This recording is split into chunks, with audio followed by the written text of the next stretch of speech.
Something that has come to the attention of the project is that quite a few citizens of the Middle Heavens are completely unaware of how their own ships' faster-than-light displacement drives work. Considering this technology is the backbone of humanity's progress through the Middle Heavens and has allowed us to dominate a larger area of the galaxy than otherwise would have been possible without the FTL technology and become a multiplanetary species, I think it's very important that we go over it. The first FTL drives were created in the 2030s by the corporate titan Wayland Corp, and followed up quickly by other corporations such as SIG and Sun. Up until this point, the only real expansion humanity could make into space was within the limits of our own solar system.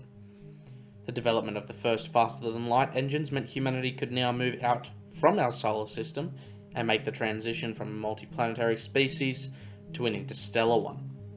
These FTL engines are referred to as displacement drives.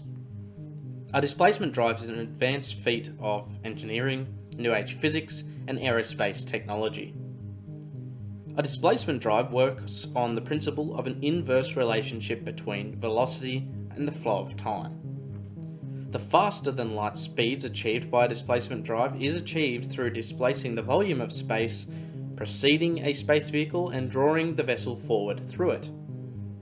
This isn't an instantaneous process, but one that requires a gradual build-up as well as pre-firing ion thrusters in order to build up enough speed for the displacement drive to then take over. Once this process has occurred, the displacement drive can then eventually propel the craft to speeds far exceeding the speed of light. By the 2090s, FTL speeds under the state-of-the-art displacement drives of that period were capable of reaching between 10 to 15 times the speed of light.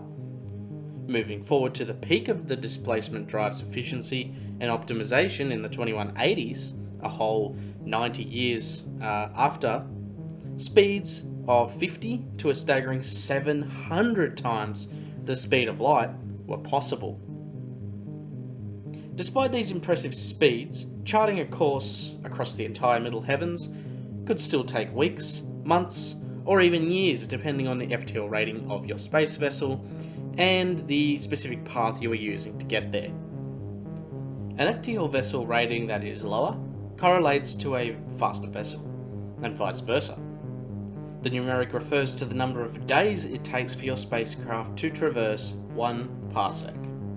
So therefore, if this number is lower, it means that it's going to take less time, or less than a day presumably if you start to get into the tenths or something like that. The primary displacement drive in use is the Tachyon Shunt drive.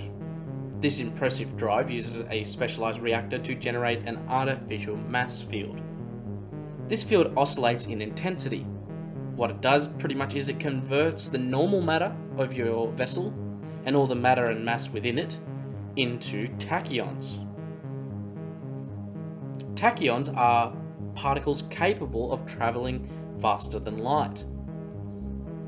And by bypassing the physical limitations of how fast matter can travel in a vacuum, the vessel and its occupants likewise achieve FTL.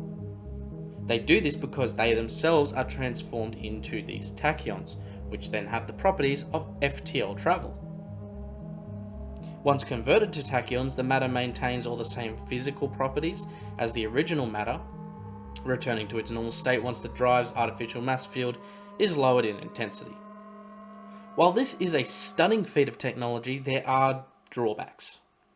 For reasons yet to be understood, the transition from regular matter to tachyons and then back again sometimes results in the development of neurological distortion disorder, or NDDs.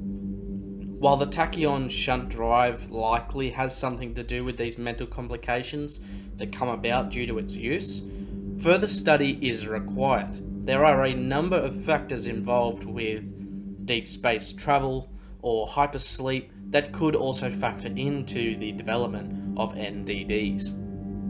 However, we do know at least that entering hypersleep greatly reduces, if not staves off, most of the effects of NDD entirely.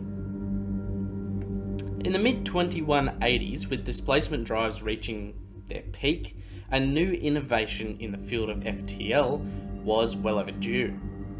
Enter the gravity drive. A gravity drive operates by generating waves of force throughout a spacecraft, which propels it past light speed without the aid of anything like ion thrusters. Essentially, this drive distorts space-time, enabling a spacecraft to enter what's called Einsteinian space.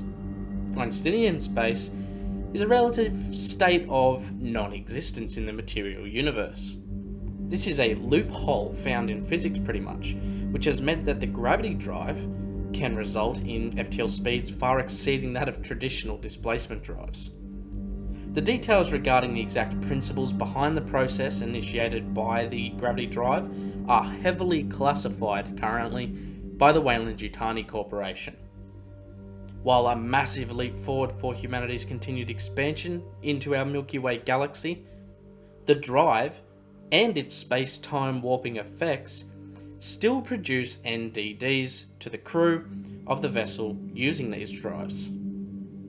A gravity drive is far more sensitive than that of a displacement drive, as any unaccounted for mass within the said vessel can result in significant and severe deviations in the plotted course of the vessel.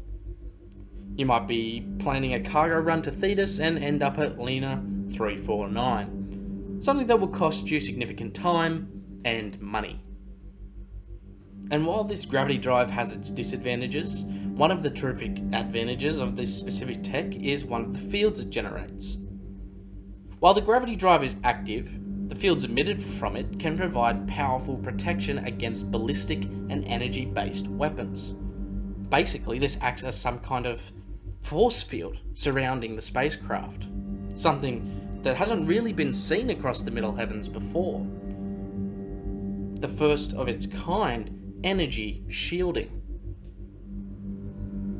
The advancement of FTL technology will likely never cease. It's a technology and a resource that will need to continue to evolve and improve as humanity begins to chart, colonize and conquer our way through the Middle Heavens and into the unclaimed regions of the Milky Way galaxy, and possibly, eventually, maybe beyond. If the project learns of any new developments in this field in the future, we will sure to be releasing an updated data log that will keep you all informed.